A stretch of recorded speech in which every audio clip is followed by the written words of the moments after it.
America అధ్యక్షుడు ట్రంప్కు స్థానిక కోర్టులో షాక్ తగిలింది. పాకిస్తాన్, బంగ్లాదేశ్, నేపాల్, రష్యా సహా మొత్తం 75 దేశాల పౌరులకు తమ దేశ ఇమిగ్రెంట్ వీసా ప్రాసెసింగ్ నిలిపివేయాలని ఏడాది జనవరిలో ట్రంప్ సర్కార్ తీసుకున్న నిర్ణయాన్ని న్యాయస్థానం కొట్టేసింది. ఈ ప్రకటన ఫెడరల్ వలస చట్ట నిబంధనలకు వ్యతిరేకంగా ఉందని యుఎస్ డిస్ట్రిక్ట్ జడ్జి జినేట్ వెల్లడించారు. వలస వీసాల విషయంలో కాన్సులర్ అధికారుల జోక్యంపై విదేశాంగ కార్యదర్శికి ఉన్న అధికారాన్ని ఆ చట్టం తొలగించిందన్నారు. వారి వీసాలను నిలిపివేసే అధికారం ప్రభుత్వానికి లేదని స్పష్టం చేశారు. 75 దేశాల వ్యక్తులు అమెరికా ప్రజల నుండి ఆమోదయోగ్యం కానంత అధికంగా సంక్షేమ ఫలాలు పొందుతున్నారు. అందుకే వారికి ఇమిగ్రేట్ వీసా ప్రాసెసింగ్ ను నిలిపివేయాలని నిర్ణయించామని, కొత్త వలసదారులు అమెరికన్ల సంపదను సంగ్రహించకుండా రక్షణ కల్పిస్తున్నామని ఆ దేశ విదేశాంగ పేర్కొంది. అలాగే వారు తమకు భారంగా మారారని నిర్ధారణ అయ్యేంత వరకు ఈ నిలిపివేత అమల్లో ఉంటుందని, ట్రంప్ సర్కార్ ఎప్పుడూ అమెరికా ప్రయోజనాలకే ప్రథమ ప్రాధాన్యం ఇస్తుందని స్పష్టం చేసింది.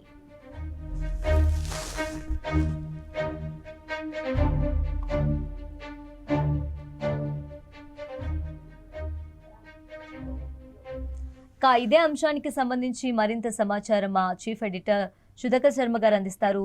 సార్ చెప్పండి. Thank you madam.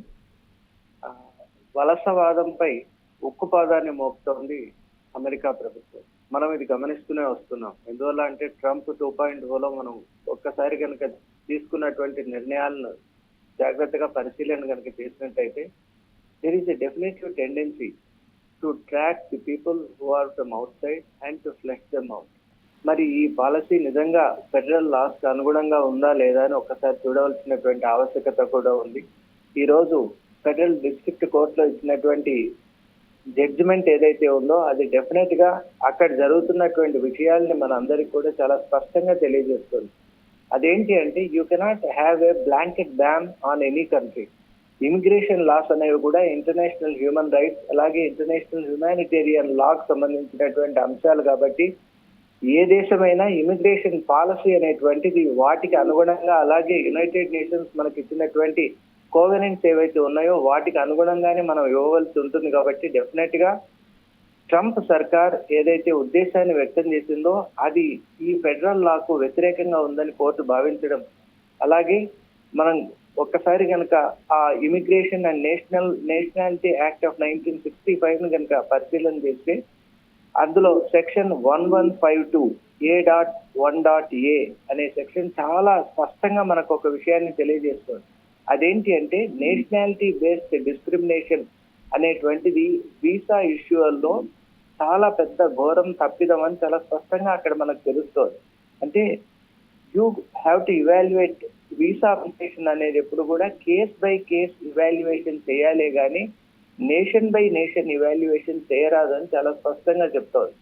మరి దానికి విరుద్ధంగా ఉన్నటువంటి ఈ అంశాలన్నీ కూడా పరిగణలోకి తీసుకున్నటువంటి డిస్ట్రిక్ట్ ఫెడరల్ కోర్టు ఈ రోజు ఒక చక్కటి తీర్పు ఇవ్వటం, అది డెఫినెట్ గా ట్రంప్ సర్కార్కు ఒక వేకింగ్ అప్ కాల్ లాగా ఉంటుందని నేను భావిస్తున్నాను.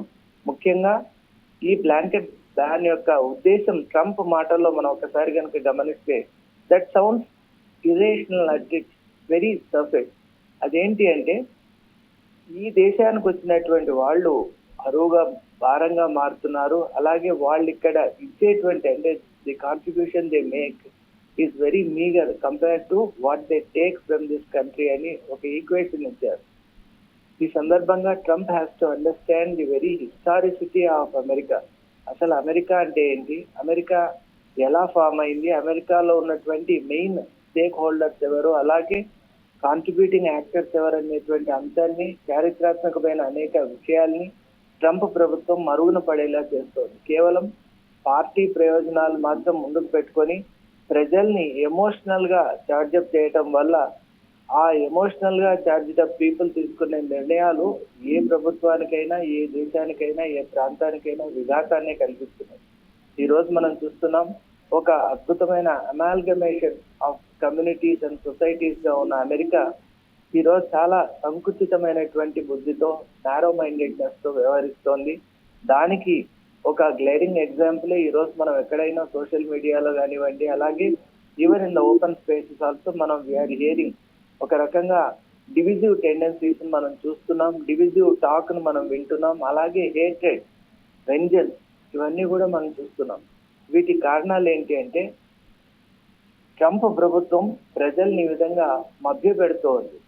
ట్రంప్ ప్రభుత్వం ఆశించేది ఏంటి అంటే వాళ్ళ పార్టీ పదవిలో కొనసాగాలి అంటే డెఫినెట్ గా అమెరికన్ స్పిరిట్ లోకి తీసుకొని వెళ్ళాలి అని అంటున్నారు. కానీ వాస్తవంగా ఆయన దానికి విరుద్ధంగానే ప్రవర్తిస్తున్నారు. ఎందువల్ల అంటే అమెరికన్ స్పిరిట్ అంటే అమాల్గమేషన్ అనేటువంటిదే అమెరికన్ స్పిరిట్.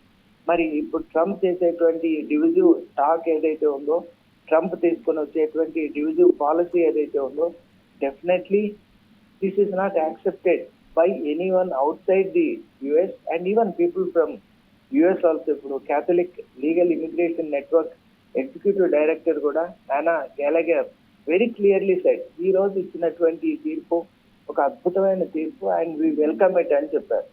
ఎందువల్ల అంటే ఈ తీర్పు వల్ల 3 రకాలైనటువంటి ఒక పాజిటివ్ టెండెన్సీస్ అనేవి మనం చూడొచ్చు ఈ తీర్పు వల్ల. ఒకటి ఫ్యామిలీ, రెండవది ఫెయిర్నెస్, మూడవది ఫెడరల్ లా.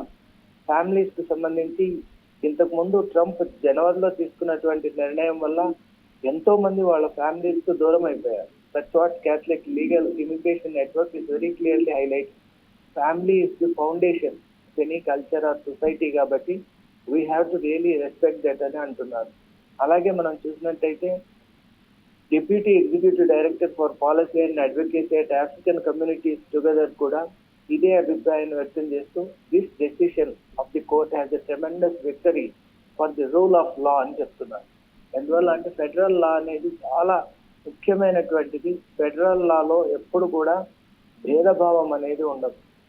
ఒక ఈక్వానిమిటీ, యూనిటీ అండ్ యూనిఫార్మిటీ అనే అంశాలపై ఉంటుంది. కాబట్టి డెఫినెట్లీ ఈ రోజు ఇచ్చినటువంటి తీర్పు ఒక అద్భుతమైనటువంటి తీర్పుగా నేను కూడా భావిస్తున్నాను. అలాగే Susan Welber, supervising attorney with civil practice at the legal aid society, one of the most respected society, వారి అభిప్రాయం కూడా ఏంటి అంటే this is a clear victory for justice and fairness అని చెప్తున్నారు. కాబట్టి definitely we side with Steve Perryman and Sarah Wilson and Anthony Dozier and many other people, and even the Beher Azmi, legal director of the Center for Constitutional Rights kuda ee roju vachinatuvanti federal district court judgment ఇది నిజంగా లాను, federal లాను గౌరవిస్తూ అందరికీ కూడా ఒక సరైన మార్గదర్శకం ఇచ్చే విధానంలో ఉందని భావిస్తున్నారు. కాబట్టి ఇప్పటికైనా ట్రంప్ సర్కార్ తాను ఏదైతే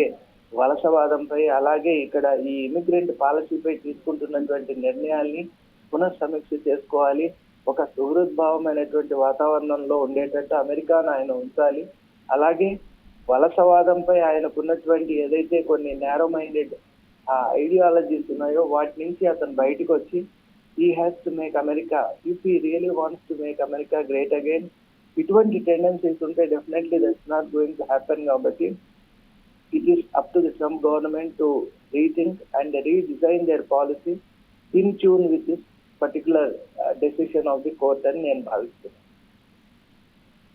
రైట్ సార్, థ్యాంక్ యూ.